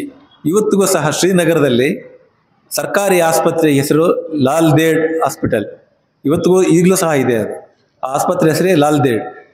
ಆಕೆ ಸೂಫಿ ಆಗಿದ್ಲ, ಶೈವ ಪಂಥದವಳಾಗಿದ್ಲ, ಯಾರಾಗಿದ್ರು ಅನ್ನೋಂಥದ್ರ ಬಗ್ಗೆ ಬಹಳಷ್ಟು ಅಧ್ಯಯನಗಳು ನಡೆದಿವೆ, ಚರ್ಚೆಗಳು ಆಗಿವೆ. ಅದೇ ಕಾಶ್ಮೀರದ ರಕ್ಷಕ ಸಂತ ಅಂತ ಒಬ್ಬನ್ ಕರೀತಾರೆ. ಅವನು ಹಜರತ್ ನೂರುದ್ದೀನ್, ಶೇಖ್ ನೂರುದ್ದೀನ್ ಹುಟ್ಟದ ಅವನನ್ನ ನಂದ ಋಷಿ ಅಂತಲೂ ಕರೀತಾರೆ, ಸಹಜಾನಂದ ಅಂತ ಕರೀತಾರೆ. ಆ ಶೇಖ್ ನೂರುದ್ದೀನ್ ಹುಟ್ಟಿದಾಗ ತಾಯಿ ಹತ್ರ ಹಾಲು ಕುಡಿಯೋದಿಲ್ಲ. ಇದೊಂದು ಅಲ್ಲಿನ ದಂತಕತೆ. ತಾಯಿ ಹಾಲು ಕುಡಿಯೋದಿಲ್ಲ, ಮಗು ಹಾಲು ಕುಡಿತಾ ಇಲ್ವಲ್ಲ ಅಂತ ಬಹಳಷ್ಟು ಚಡಪಡಿಸ್ತಾ ಇರ್ತಾರೆ. 1 ದಿವಸ ಆಯ್ತು, 2 ದಿವಸ ಆಯ್ತು, ಮಗು ಹಾಲು ಕುಡಿದಿದ್ರೆ ಬದುಕೋದು ಹೇಗೆ ಅಂತ. ಆಗ ಒಂದು ಹೆಣ್ಣು ಬರ್ತಾಳೆ. ಹೆಣ್ಣು ಬಂದು ಆ ಮಗುನ ತಗೊಂಡು ಮಗುನ ಗದರ್ತಾಳೆ. ಈ ಭೂಮಿಯಲ್ಲಿ ಹುಟ್ಲಿಕ್ಕೆ ನಿನಗೆ ಅವಮಾನ ಆಗ್ಲಿಲ್ಲ, ತಾಯಿಯ ಹಾಲು ಕುಡಿಲಿಕ್ಕೆ ಅವಮಾನನ ಅಂತ ಹೇಳಿ ಆಕೆ ತಾನು ಹಾಲು ಕುಡಿಸ್ತಾಳೆ. ಆಕೆ ಲಲ್ಲೇಶ್ವರಿ, ಶೈವ ಪಂಥದವಳು. ಲಲ್ಲೇಶ್ವರಿ ನೂರುದ್ದೀನ್ಗೆ ಹಾಲು ಕೊಡಿಸಿ, ಅಂದ್ರೆ ಅದು ಸಾಂಕೇತಿಕವಾಗಿ ಅವರಿಗೆ ಸೂಫಿಗಳು ಹೇಳೋ ಪ್ರಕಾರ ನೂರುದ್ದೀನ್ ಅವಳ ಶಿಷ್ಯ, ಲಲ್ಲೇಶ್ವರಿ ಶಿಷ್ಯ. ಅವನಿಗೆ ಆಧ್ಯಾತ್ಮಿಕ ಹಾಲು ಕೊಡಿಸಿದ್ಲು. ಆಧ್ಯಾತ್ಮದ ಅಥವಾ ಮುಂದಿನ ಆಧ್ಯಾತ್ಮ ಬದುಕಿನ ಏನಿದೆ, ಚೈತನ್ಯ ಏನಿದೆ, ಆ ಹಾಲನ್ನು ಕೊಟ್ಟು ಅವನನ್ನು ಸಾಕಿದ್ಲು ಅನ್ನುವಂಥದ್ದು ದಂತಕಥೆ ಇರುವಂಥದ್ದು. ಲಲ್ಲೇಶ್ವರಿ ಒಂದು ಬ್ರಾಹ್ಮಣ ಹೆಣ್ಣು, ಒಂದು ಬ್ರಾಹ್ಮಣ ಕುಟುಂಬದಲ್ಲಿ ಹುಟ್ಟುತ್ತಾರೆ. ಅವಕ್ಕೆ ಹುಟ್ಟಿದ ದಿನಾಂಕದ ಬಗ್ಗೆಯೂ ಸಹ ಬಹಳಷ್ಟು ಅಧ್ಯಯನಗಳಾಗಿವೆ. ಸುಮಾರು 1350-60 ಆ ಆಸ್ಪಾಸಿನಲ್ಲಿ ಅಂತ ಹೇಳ್ತಾರೆ. ಆ ಮದುವೆ ಆದಾಗ ಗಂಡ ಒಬ್ಬ ಕೆಟ್ಟ ಮನುಷ್ಯ ಆಗಿರ್ತಾನೆ, ಯಾವಾಗಲೂ ಸಂಶಯದಿಂದ ನೋಡುವಂಥದ್ದು, ಸಿಕ್ಕಾಪಟ್ಟೆ ತೊಂದರೆ ಕೊಡೋದು. ಅತ್ತೇನೂ ಅಷ್ಟೇ, ಬಹಳ ಸಮಸ್ಯೆ ತೊಂದರೆ ಕೊಡ್ತಿರ್ತಾರೆ. ಆಕೆಗೆ ಇವತ್ತಿಗೂ ಸಹ ಕಾಶ್ಮೀರದಲ್ಲಿ ಒಂದು ಗಾದೆ ಮಾತಿದೆ, ಮನೆಯಲ್ಲಿ ಕುರಿ ಕಡಿಲಿ ಮೇಕೆ ಕಡಿಲಿ ಲಲ್ಲಾಗೆ ಕಲ್ಲಿನ ಊಟ ತಪ್ಪಿದ್ದಲ್ಲ ಅಂತ. ಅಂದ್ರೆ ಅಫ್ಕೋರ್ಸ್ ಆಗ ಅಲ್ಲಿನ ಬ್ರಾಹ್ಮಣರು ಮಾಂಸ ತಿಂತಾ ಇದ್ರೋ ಇಲ್ವೋ ಅದು ಗೊತ್ತಿಲ್ಲ. ಈಗ ಅಲ್ಲಿರುವಂತಹದ್ದು ಗಾದೆ ಮಾತದು. ಅದರಲ್ಲಿ ಅತ್ತೆ ಏನ್ ಮಾಡ್ತಾ ಇದ್ರು ಅಂದ್ರೆ, ಕಲ್ಲು ಮಣ್ಣು ಹಾಕ್ಬಿಟ್ಟು ಅದ್ರ ಮೇಲೆ ಅನ್ನ ಚಿಮ್ಕಿಸಿ ಊರವ್ರಿಗೆಲ್ಲ ನೋಡಿ ಇಷ್ಟು ಅನ್ನ ಕೊಟ್ಟಿದ್ದೀನಿ ಅನ್ನೋ ರೀತಿಯಲ್ಲಿ ಊಟ ಕೊಡ್ತಾ ಇದ್ಲು. ಆ ರೀತಿ ಕೆಟ್ಟದಾಗಿ ನಡ್ಸ್ಕೊತಾ ಇದ್ಲು ಅನ್ನೋದಕ್ಕೆ ಲಲ್ಲಾಳಿಗೆ ಕುರಿ ಕಡಿಲಿ ಮೇಕೆ ಕಡಿಲಿ ಕಲ್ಲು ಮಣ್ಣಿನ ಊಟ ತಪ್ಪಿದ್ದಲ್ಲ ಅನ್ನುವಂತ ಒಂದು ಗಾದೆ ಮಾತು ಇವತ್ತಿಗೂ ಇದೆ. ಅದೊಂದು ಇನ್ನೊಂದು ಕಾಶ್ಮೀರದಲ್ಲಿ ಒಂದು ಬಹಳಷ್ಟು ಇವತ್ತಿಗೂ ಚರ್ಚೆ ಆಗ್ತಾ ಇದೆ, ಕಾಶ್ಮೀರಿಯತ್ ಅನ್ನೋದ್ರ ಬಗ್ಗೆ. ಅಂದ್ರೆ ಕಾಶ್ಮೀರಿ ಅಂತರಾಳ ಏನಿದೆ, ಅಲ್ಲಿನ ಕೆಲವರು ಈಗ ರಾಜಕೀಯ ಪಕ್ಷಗಳು ಹೇಳ್ತಾರೆ, ಇವತ್ತು ಹೇಗೆ ಧರ್ಮದ ಆಧಾರದಲ್ಲಿ ಪಂಡಿತರನ್ನ ಕಾಶ್ಮೀರದಿಂದ ಬಿಟ್ಟು ಹೊರಗೆ ಓಡಿಸಿದ್ರು, ಪಂಡಿತರು ಸಹ ಅಲ್ಲಿನ ಮೂಲ ನಿವಾಸಿಗಳೇ, ಬಿಟ್ಟು ಓಡಿಸಿದ್ರು. ಈ ರೀತಿಯ ಧರ್ಮ ಇದರಲ್ಲಿ ನಮ್ಮಲ್ಲಿಲ್ಲ, ಯಾರೋ ಉಗ್ರವಾದಿಗಳು ಮಾಡಿರುವಂತಹದ್ದು. ಕಾಶ್ಮೀರಿಯತ್ನಲ್ಲಿ ಅದಿಲ್ಲ. ಕಾಶ್ಮೀರಿಯತ್ ಅಂದ್ರೆ ಧರ್ಮ ಸಾಮರಸ್ಯ, ಈ ರೀತಿ ಅಂತಂದ್ರೆ ನಾವು ಮೊದಲಿಂದಲೂ ಸಹ ಕಾಡ್ಕೊಂಡ್ ಬಂದಿದ್ದೀವಿ ಅಂತೇಳಿ. ಕಾಶ್ಮೀರಿ ಸೂಫಿಗಳ ಪ್ರಭಾವ ಹೇಗಾಯ್ತು? ಬಹುಶಃ ಇರಾಕ್ನಿಂದ ಒಬ್ಬ ಹಮ್ದಾನಿ ಅಂತ ಒಬ್ಬ ಬರ್ತಾನೆ, ಸೂಫೀಸ್ ಅಂತ. ಆ ಬಂದಾಗ ಲಲ್ಲೇಶ್ವರಿಯೂ ಸಹ ಇರುವಂತಹ ಸಮಯನೇ. ಲಲ್ಲೇಶ್ವರಿ ಮನೆಯಲ್ಲಿ ಕಾಟ ತಡಿಲಾಗದೆ, ಗಂಡನ ಮತ್ತೆ ಅತ್ತೆಯ ಕಾಟ ತಡಿಲಾಗದೆ ಬಿಟ್ಟು ಹೋಗ್ಬಿಡ್ತಾಳೆ. ಕಾಡು ಮೇಡು ಅಲ್ಕೊಂಡು ಬಟ್ಟೆ ಎಲ್ಲ ಬಿಚ್ಚಾಕಿ ನಗ್ನಳಾಗಿ ತಿರುಗ್ತಾ ಇರ್ತಾಳೆ. ಅಕ್ಕ ಮಹಾದೇವಿ ಸಹ ತಮಗೆ ನೆನಪಾಗ್ಬೋದು. ಆಕೆಯೂ ಸಹ ದೇವರೇ ನನ್ನ ಗಂಡ ಅನ್ನೋ ರೀತಿಯಲ್ಲಿ ಕಾಡಲ್ಲೆಲ್ಲ ತಿರುಗಾಡ್ತಿರ್ತಾಳೆ. ಅಕ್ಕ ಮಹಾದೇವಿಯ ವಚನಗಳ ಹಾಗೆ ಲಲ್ಲೇಶ್ವರಿಯೂ ಸಹ ವಚನಗಳನ್ನು ರಚಿಸ್ತಾಳೆ. ಅದನ್ನ ಕಾಶ್ಮೀರಿ ಭಾಷೆಯಲ್ಲಿ ವಾಕ್ ಅಂತ ಕರೀತಾರೆ. ಅದನ್ನ ನಮ್ಮ ಗೆಳೆಯ ವಿಜಯರಾಘವನ್ರವರು ಸಹ ಲಲ್ಲಾದೇವಿ ಏನಂತ ಒಂದು ಅನುವಾದ ಮಾಡಿದ್ದಾರೆ. ರಣಜಿತ್ ಹೊಸಕೋಟೆ ಅನ್ನುವಂಥ ಒಂದು ಇಂಗ್ಲಿಷಲ್ಲಿ ಬರೆದಿರುವಂತಹ ಲಲ್ಲಾದೇವಿಯ ವಾಕ್ಗಳನ್ನ ಕನ್ನಡಕ್ಕೆ ಅನುವಾದ ಮಾಡಿದ್ದಾರೆ. ಬಹಳಷ್ಟು ವಾಕ್ಗಳಿವೆ. ಈ ನೂರುದ್ದೀನ್ ಲಲ್ಲೇಶ್ವರಿ ಶಿಷ್ಯನಾಗ್ತಾನೆ. ಆತ ಎಷ್ಟು ಆಕೆಯಿಂದ ಪ್ರಭಾವಿತನಾಗಿರ್ತಾನೆ ಅಂತಂತಂದ್ರೆ, ಅವನು ದೇವರನ್ನ ಪ್ರಾರ್ಥಿಸ್ತಾನೆ. ಓ ದೇವರೇ, ಪದ್ಮನಪುರದಲ್ಲ, ಅವಳದು ಪದ್ಮನಾಪುರ. ಓ ಶಿವನೇ, ಅವನು ಹೇಳೋದು ಶಿವನೇ, ಓ ಶಿವನೇ, ಪದ್ಮನಪುರದಲ್ಲಿ ಅಲ್ಲಾಗೆ ಏನು ಕೊಟ್ಟಿದ್ಯಾ ನೀನು ಚೈತನ್ಯವನ್ನ, ಏನು ಹಾರೈಸಿದ್ಯಾ ಅದನ್ನ ನನಗೂ ಕೊಡು. ಅವಳು ಯಾವ ಮಕರಂದವನ್ನ ನಿನ್ನಿಂದ, ಆಧ್ಯಾತ್ಮದ ಮಕರಂದವನ್ನ ನಿನ್ನಿಂದ ಕುಡಿದಿದ್ದಾಳೆ, ಅದನ್ನು ನನಗೂ ಕೊಡು ಅಂತೇಳಿ ನೂರುದ್ದೀನ್ ಪ್ರಾರ್ಥಿಸ್ತಾನೆ. ಆಮೇಲೆ ಲಲ್ಲಾ ಅರೀಫಾ ಅಂತ ಕರೀತಾರೆ ಅಂತ ಹೇಳಿದೆ ನಾನು. ಅಲ್ಲಿ ಮುಸಲ್ಮಾನರು ಲಲ್ಲಾ ಅರೀಫಾ ಅಂದರೆ ಜ್ಞಾನವುಳ್ಳ ಲಲ್ಲಾ ಅದು ಹೇಳಿದ್ರೆ ಅಜ್ಜಿ. ಒಂದ್ಸಾರಿ ಹಮ್ದಾನಿ ಬಂದಾಗ ಅದೊಂದು ದಂತಕಥೆನೆ. ಹಮ್ದಾನಿ ಬಂದಾಗ ಲಲ್ಲೇಶ್ವರಿ ನಗ್ನಳಾಗಿ ತಿರುಗಾಡ್ತಾ ಇರ್ತಾಳೆ. ಆತ ಬಂದಾಗ ಎದುರುಗಡೆ ಬಂದಾಗ ತಕ್ಷಣ ಓಡೋಗಿ ಇಲ್ಲಿ ಔತ್ಕೊಳ್ಳೋಕೆ ಜಾಗ ಸಿಗೋದಿಲ್ಲ. ಒಂದು ತಂದೂರು ಒಲೆ ಅಂದ್ರೆ ನಿಮ್ಗೆ ಗೊತ್ತಿರುತ್ತೆ, ದೊಡ್ಡದಾದಂತಹ ಒಂದು ಮಣ್ಣಿನ ಮಡಿಕೆ ರೀತಿಯಲ್ಲಿ ಒಬ್ಬ ಮನುಷ್ಯ ಒಳಗಡೆ ಹೋಗುವಷ್ಟು ದೊಡ್ಡ ಒಲೆ ಇರುತ್ತೆ ಅಂತ. ಅದ್ರೊಳಗೆ ಹೋಗಿ ಕೂತ್ಕೊಂಡ್ಬಿಡ್ತಾಳೆ. ಅವನು ಎದುರುಗಡೆ ಬಂದ ಅಂತೇಳಿ ನಗ್ನಳಾಗಿರ್ತಾಳೆ. ಕೂತಾಗ ತಕ್ಷಣ ಅವನು ಅಲ್ಲಿ ಅಂಗಡಿಯ ಮಾಲೀಕ ಏನ್ ಮಾಡ್ತಾನೆ, ಅವಳು ಅಲ್ಲಿ ಸೇರ್ಕೊಂಡ್ಬಿಟ್ಲು, ಅಕಸ್ಮಾತ್ ಸಿಕ್ಕಾಕೊಂಡು ನನ್ನ ಮೇಲೆ ಬರುತ್ತೆ ಅಂತೇಳಿ ಮುಚ್ಚಿಬಿಡ್ತಾನೆ, ಯಾರಿಗೂ ಕಾಣದೇ ಇರ್ಲಿ, ಹೆಂಗ ಒಳಗಡೆ ಹೋಗಿದ್ದಾಳೆ ಬದುಕೋದಿಲ್ಲ ಅಂತೇಳಿ. ಹಮ್ದಾನಿ ಬರ್ತಾನಂತೆ. ಬಂದಾಗ ಅದನ್ನ ತೆಗೆದು ನೋಡಿದ್ರೆ ಅವಳು ಎದ್ದು ಬರ್ತಾಳೆ, ಏನೂ ಆಗಿರೋದಿಲ್ಲ, ಹೂಗಳಿಂದ ಅಲಂಕೃತವಾಗಿರ್ತಾಳೆ. ಅದೊಂದು ಅಲ್ಲಿನ ದಂತಕತೆ. ಯಾಕೆ ನೀನು ಔತ್ಕೊಂಡೆ ಅಂತಂದ್ರೆ, ನಾನು ನಗ್ನಳಾಗಿ ತಿರುಗ್ತಾ ಇದ್ದೆ, ನನಗೆ ಇದುವರೆಗೂ ಸಹ ಇಡೀ ಕಾಶ್ಮೀರದಲ್ಲಿ ಅಂದ್ರೆ ಅವಳು ಗಂಡಸೊಬ್ಬ ಕಾಣಲಿಲ್ಲ, ಅಂದ್ರೆ ದೇವರು ಕಾಣಲಿಲ್ಲ, ನಿನ್ನಲ್ಲಿ ನಾನು ದೇವರು ಕಂಡೆ ಅಂದ್ರೆ ಅವಳು ಹಮ್ದಾನಿಯ ಪ್ರಭಾವ ಇತ್ತು ಆ ನಂತರ ಅಂತ ಹೇಳ್ತಾರೆ. ಅವಳು ಶೈವ ಪರಂಪರೆಯ ಒಂದು ಆರಾಧನೆ ಮಾಡ್ತಾ ಇದ್ದಿದ್ದು ಅನ್ನೋಂಥದ್ದು ಸಹ ಇದೆ. ಆದ್ರೆ ಕೆಲವೊಂದು ಅಧ್ಯಯನಗಳಲ್ಲಿ ನಾವು ಕಾಣುವಂಥದ್ದು ಶೈವ ಪರಂಪರೆ, ಶೈವ ಸನ್ಯಾಸಿಯಾಗಿದ್ಲು, ಶೈವ ಆಚರಣೆಗಳನ್ನ ಮಾಡ್ತಾ ಇದ್ಲು. ಅವಳು ಬರೆದಿರುವಂಥ ಬಹಳಷ್ಟು ಸಹ ಎಷ್ಟೋ ಸಾರಿ ದೇವರು, ಮುಸಲ್ಮಾನ ದೇವರ ಬಗ್ಗೆ ಮತ್ತು ಶಿವನ ಬಗ್ಗೆಯೂ ಸಹ ಅದೇ ರೀತಿನೂ ಹೇಳ್ತಾಳೆ. ಯಾವ ಧರ್ಮವಾದರೇನು ಎಲ್ಲವೂ ಒಂದೇ ದೇವರೇ ಅಂತೇಳಿ. ಶಿವನಿಲ್ಲದ ತಾಣವಾವುದು, ಲಲ್ಲೇಶ್ವರಿ ಹೇಳಿರೋದು, ಶಿವನಿಲ್ಲದ ತಾಣವಾವುದು, ಹಿಂದೂ ಮತ್ತು ಮುಸಲ್ಮಾನರ ನಡುವೆ ಗೆರೆ ಎಳೆಯುವುದು ಸಾಧ್ಯವೇ? ಓ ಮನುಜನೇ, ವಿವೇಚನೆಯುಳ್ಳವನಾದರೆ ಗುರುತಿಸಿಕೋ ಮೊದಲು ನಿನ್ನೊಳಗಿನ ದೇವರನ್ನು ಮೊದಲು ನೀನು. ಈ ರೀತಿಯಾಗಿ ಬಹಳಷ್ಟು ಆಕೆಯ ಬಗ್ಗೆ ಕಥೆಗಳಿವೆ, ದಂತಕಥೆಗಳಿವೆ. ಆಮೇಲೆ ಸಂತ ಕಬೀರನ ಹಾಗೆಯೂ ಸಹ ಅವಳ ಸಾವಿನಲ್ಲಿಯೂ ಆಕೆ ಸತ್ತಾಗ ಹಿಂದೂ ಮತ್ತು ಮುಸಲ್ಮಾನರಿಬ್ಬರೂ ಸಹ ನಾವು ಅದನ್ನ ಆಕೆಯನ್ನು ಮಣ್ಣು ಮಾಡ್ತೀವಿ ಹಿಂದೂ ಧರ್ಮದ ಪ್ರಕಾರ ಅಂತ ಇವರು ಹೋಗ್ತಾರೆ, ಮುಸಲ್ಮಾನರು ನಾವು ಮಾಡ್ತೀವಿ ಅಂತೇಳಿ. ಬಟ್ಟೆ ತೆಗೆದು ನೋಡಿದಾಗ ಬರೀ ಹೂ ಇರುತ್ತೆ ಅಲ್ಲಿ. ಇದೊಂದು ಅಫ್ಕೋರ್ಸ್ ಮೆಟಾಫರ್. ನಾವು ಕಬೀರನ ಸತ್ತಾಗ ಈ ಮೆಟಾಫರ್ನ ಹೇಗೆ ಕಾಣ್ತೀವಿ ಅಂದ್ರೆ ಧರ್ಮ ಸಾಮರಸ್ಯವನ್ನ ನಾವು ಹೇಗೆ ಕಾಣ್ತೀವಿ, ಹಿಂದೂ ಮತ್ತು ಮುಸಲ್ಮಾನರು ಹೇಗೆ ಹಂಚಿಕೊಂಡ್ರು ಅನ್ನೋದಕ್ಕೆ ಇದರಲ್ಲೂ ಸಹ ಬರುತ್ತೆ. ಈ ಕಾಶ್ಮೀರಿ ಸೂಫಿಗಳು ಮೇಲೆ ಪ್ರಭಾವ ಬೀರಲಿಕ್ಕೆ ಕಾರಣ ಋಷಿ ಸೂಫಿ ಅಂತ ಕರೀತಾರೆ, ನಂದ ಋಷಿ ಅಂತ ಹೇಳಿದ್ರೆ ಸಹಜಾನಂದ ಅಥವಾ ಹಜರತ್ ಅಥವಾ ಶೇಖ್ ಅಂತ ಕರೀತಾರೆ, ಹಜರತ್ ಅಂತ ಕರೀತಾರೆ. ನೂರುದ್ದೀನ್ ಸಮಾಧಿ ಇವತ್ತು ಶ್ರೀನಗರದಲ್ಲಿದೆ. ಶ್ರೀನಗರದಲ್ಲಿ ಚರಾರಿಯೆ ಶರೀಫ್ ಅಂತ ಹೇಳ್ತಾರೆ. ಅಲ್ಲಿ ಅವನ 14 ಶಿಷ್ಯರ ಸಮಾಧಿಗಳು ಈಗಲೂ ಇವೆ ಅಲ್ಲಿ. ಆ ಶಿಷ್ಯರಲ್ಲಿ ಇಬ್ಬರು, ಒಬ್ಬ ಲಕ್ಷ್ಮಣ ಋಷಿ ಅಂತ ಒಬ್ಬ ಇದ್ದಾನೆ, ಇನ್ನೊಬ್ಬ ಮತ್ತೆ ಸಾಂಬ ಋಷಿ ಅಂತ ಏನೋ ಹೆಸರು ಬರುತ್ತೆ. ಇಬ್ಬರು ಹಿಂದೂ ಅವನ ಶಿಷ್ಯರಿರ್ತಾರೆ. ಅಂದ್ರೆ ಅಲ್ಲಿ ಹಿಂದೂ ಮತ್ತು ಮುಸಲ್ಮಾನ ಸಾಮರಸ್ಯ ಎಷ್ಟಿತ್ತು ಅಂತಂದಾಗ, ಸೂಫಿ ಧರ್ಮವಾಗ್ಲಿ ಶೈವ ಧರ್ಮವಾಗ್ಲಿ ಅವರಿಗೆ ಋಷಿ ಸೂಫಿಗಳಂತ ಬಂದದ್ದು ಯಾಕೆ ಅಂತಂದ್ರೆ, ಕೆಲವರು ಹೇಳೋ ಪ್ರಕಾರ ಹೇಗೆ ಹಿಮಾಲಯಕ್ಕೆ ಋಷಿಗಳು ತಪಸ್ಸು ಮಾಡ್ಲಿಕ್ಕೆ ಹೋಗ್ತಾ ಇದ್ರು, ಅದೇ ರೀತಿ ಈ ಸೂಫಿಗಳು ಆಗ ಬೌದ್ಧ ಧರ್ಮವೂ ಸಹ ಉಚ್ಛ್ರಾಯ ಸ್ಥಿತಿಯಲ್ಲಿತ್ತು ಕಾಶ್ಮೀರದಲ್ಲಿ. ಅಲ್ಲೂರು ಸಹ ಹೇಗೆ ಪರ್ವತಗಳಲ್ಲಿ ಗುಹೆಗಳಲ್ಲಿ ಬೌದ್ಧರು ಅಥವಾ ಋಷಿಗಳು ತಪಸ್ಸು ಮಾಡ್ತಾ ಹೇಗೆ ಮಾಡ್ತಾ ಇದ್ರು, ಇಲ್ಲಿನ ಋಷಿಗಳು ಸಹ ಸೂಫಿಗಳು ಸಹ ಅದೇ ರೀತಿ ತಮ್ಮ ಧರ್ಮಾಚರಣೆಯನ್ನ, ತಮ್ಮ ನಂಬಿಕೆಗಳನ್ನ, ತಾವು ದೇವರನ್ನು ಕಾಣೋದಕ್ಕೆ ಅದೇ ರೀತಿ ಅನುಸರಿಸ್ಲಿಕ್ಕೆ ಹೋಗ್ತಾರೆ. ಅದಕ್ಕಾಗಿ ಅವರನ್ನು ಋಷಿ ಸೂಫಿಗಳು ಅಂತ ಕರೀತಾರೆ. ಬಹುಶಃ ಇಡೀ ಜಗತ್ತಿನಲ್ಲಿ ಸೂಫಿಗಳನ್ನ ಋಷಿಗಳು ಅಂತ ಕರೀತಾ ಇರುವಂತದ್ದು ಕಾಶ್ಮೀರದಲ್ಲಿ ಮಾತ್ರ. ಶೇಖ್ ನೂರುದ್ದೀನ್ ಸಹ ಹೇಳ್ತಾನೆ, ಹೇಗೆ ಕಾಶ್ಮೀರದ ರಕ್ಷಕ ಸಂತ ಅಂತ ಇವತ್ತು ಮಾಡ್ತಾರೆ. ಅವನೊಂದು ಒಂದು ಶುಕ್ ಅಂತ ಹೇಳ್ತಾರೆ, ಅಂದ್ರೆ ಅವನ ಪದ್ಯ ಅಥವಾ ಹಾಡಲ್ಲಿ ಹೇಳ್ತಾನೆ, ಒಂದೇ ತಂದೆ ತಾಯಿಯ ಮಕ್ಕಳಲ್ಲವೇ ನಾವು, ನಮ್ಮಲ್ಲಿ ಏಕಿರಬೇಕು ಒಡಕು, ಹಿಂದೂ ಮುಸಲ್ಮಾನರು ಒಟ್ಟಿಗೆ ಪೂಜಿಸಲಿ ಇರುವ ಒಬ್ಬನೇ ದೇವನನ್ನು, ಜೊತೆಯಲ್ಲೇ ಭೂಮಿಗೆ ಬಂದವರು ನಾವಲ್ಲದೆ ಮತ್ತಾರು ಹಂಚಿಕೊಳ್ಳಬೇಕು ನಮ್ಮ ಸುಖ ದುಃಖಗಳನ್ನು. ಇದು ಶೇಖ್ ನೂರುದ್ದೀನ್ ಹೇಳಿರುವಂಥದ್ದು. ಆಗ್ಲೇ ಲಲ್ಲಾ ಹೇಳಿರುವಂತಹದ್ದನ್ನು ಸಹ ಕೇಳಿದ್ವಿ. ಇನ್ನೊಂದು ಇತ್ತೀಚೆಗೆ ಅಂದ್ರೆ ಅಲ್ಲಿ ಹೇಗೆ ಈ ಸಾಮರಸ್ಯ ಇತ್ತು ಅಂತಂದಾಗ ಒಂದು ಉದಾಹರಣೆ ಕೊಡ್ತೇನೆ. ನಾನು ವೀಕ್ ಪತ್ರಿಕೆಯಲ್ಲಿ ಬಹಳ ಹಿಂದೆ ಓದಿದ್ದು ಅದನ್ನ. ಒಬ್ಬ ಪತ್ರಕರ್ತ ಕಾಶ್ಮೀರಕ್ಕೆ ಹೋದಾಗ ಟ್ಯಾಕ್ಸಿಯಲ್ಲಿ ಬರ್ತಿದ್ದಂತೆ ಶ್ರೀನಗರಕ್ಕೆ ವಾಪಸ್. ಆ ಡ್ರೈವರ್ ಕೇಳಿದಂತೆ, ಇಲ್ಲೊಂದು ಸೂರ್ಯ ದೇವಸ್ಥಾನ ಇದೆ ನೋಡ್ತೀರಾ ಅಂತೇಳಿ. ಇನ್ನೂ ಟೈಮ್ ಇತ್ತು, ಆಯ್ತು ಹೋಗಿ ನೋಡೋಣ ಅಂತ ಹೇಳಿದಂತೆ. ನೋಡ್ತಿದ್ದಂತೆ. ನೋಡ್ತಿದ್ದಾಗ ಅಲ್ಲಿ ಒಂದಷ್ಟು ಜನ ಮುಸಲ್ಮಾನರು ಸೂರ್ಯ ಮಂದಿರದಲ್ಲಿ ನಮಾಜ್ ಮಾಡ್ತಾ ಇದ್ರಂತೆ. ಆಮೇಲೆ ಇವನ್ಗೆ ಆಶ್ಚರ್ಯ ಆಯ್ತಂತೆ, ಇದು ಹಿಂದೂ ಮಂದಿರ ನಮಾಜ್ ಮಾಡ್ತಾ ಇದ್ದಾರಲ್ಲ, ಇದು ಕಾಶ್ಮೀರದಲ್ಲೇನೆ. ಆಮೇಲೆ ಆಯ್ತು ಅಂತ ಕೇಳೋಣ ಅಂತ ಅವ್ನು ಕೇಳಿದಂತೆ, ನೀವು ಹಿಂದೂ ಮಂದಿರದಲ್ಲಿ ನಮಾಜ್ ಮಾಡ್ತಿದ್ರಲ್ಲ, ಏನು ಅನ್ಸಲ್ವಾ ಅಂತ.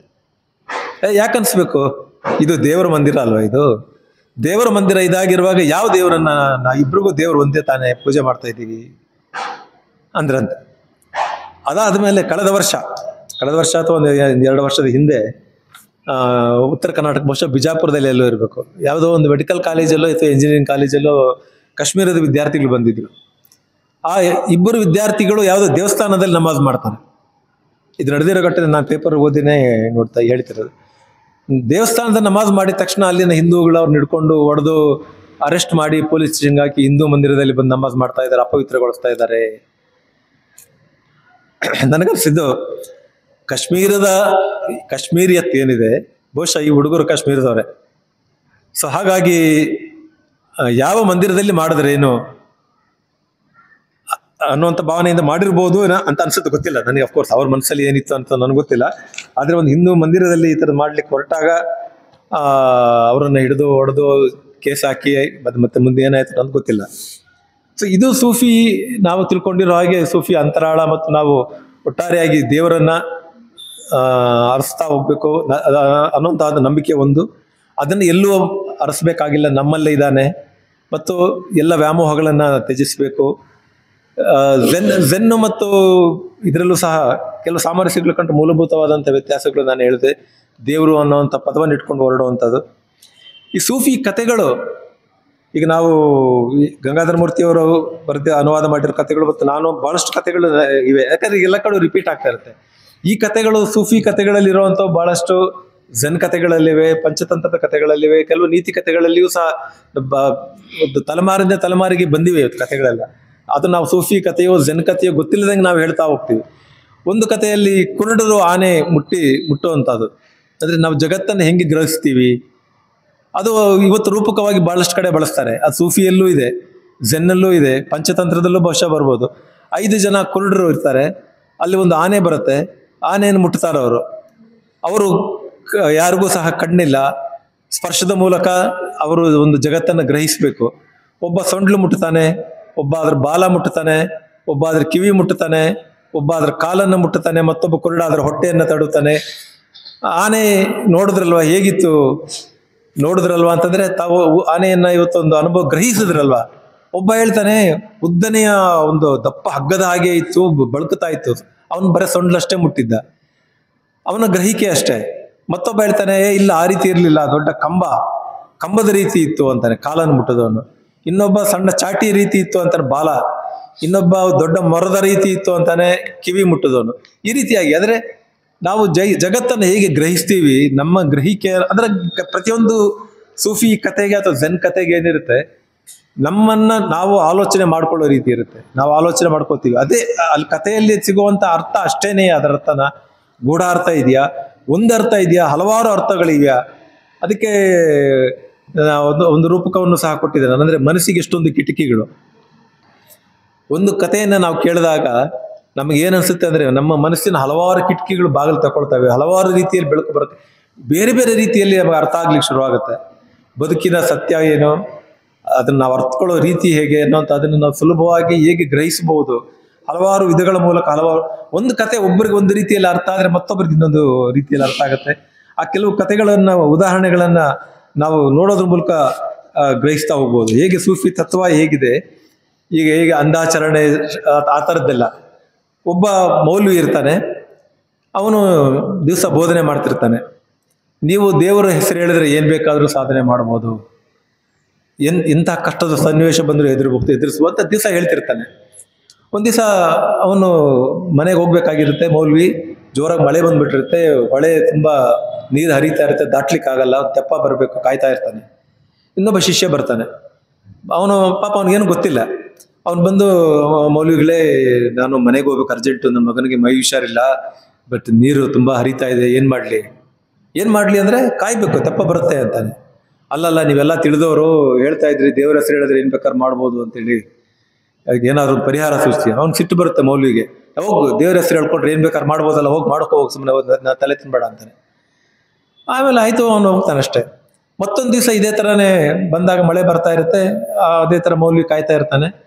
ಆ ಶಿಷ್ಯ ಬರ್ತಾನೆ, ಅವನು ಬಂದು ಕೇಳ್ತಾನೆ, ಏನು ಇಲ್ಲಿ ನಿಂತಿದ್ದೀರಲ್ಲ ಅಂತಾನೆ. ಅವ್ನಿಗೆ ಸಿಟ್ಟು ಬರುತ್ತೆ ಮೌಲ್ವಿಗಿನ್ನು, ಏನು ನಿಂತಿದ್ದೀರಲ್ಲ, ತಲೆ ಕಾಣೋದಿಲ್ವ ನಿಂಗೆ, ತಲೆ ಕೆಟ್ಟಿದ್ಯಾ, ತೆಪ್ಪ ಬರ್ಬೇಕು ಕಾಯ್ತಾ ಇದ್ದೀನಿ. ಅಲ್ಲ ಹೌದು, ನೀವು ಹೇಳಿದ್ರಿ ದೇವ್ರ ಹೆಸರು ಹೇಳಿ ಏನ್ ಬೇಕಾದ್ರೆ ಮಾಡ್ಬೋದು ಅಂತೇಳಿ, ನಾನು ನೋಡಿ ದೇವ್ರ ಹೆಸರು ಹೇಳ್ಕೊಂಡು ನಡ್ಕೊಂಡು ಹೋದ್ರೆ ನೀರ್ ಮೇಲೆ, ನಿಮ್ ಕೈಲಿ ಆಗಲ್ವಾ ಅಂತ. ಆಗ ಮೌಲ್ವಿಗೆ ಅರಿವಾಗುತ್ತಾದ್ರೆ, ಓ ದೀಪದ ಕೆಳಗಿನ ಕತ್ಲಿರುವಂಥದ್ದು, ನಾನು ಇಷ್ಟು ದಿವಸ ಬರೀ ಮಾತಲ್ಲಿ ಹೇಳ್ತಾ ಇದ್ದೆ, ಆದ್ರೆ ಆಚರಣೆಯನ್ನು ತಂದಿರ್ಲಿಲ್ಲ ಅನ್ನುವಂಥದ್ದು ಅವನು ಒಂದು ಕಥೆಯಲ್ಲಿ ಹೇಳ್ತಾನೆ ಅವನು.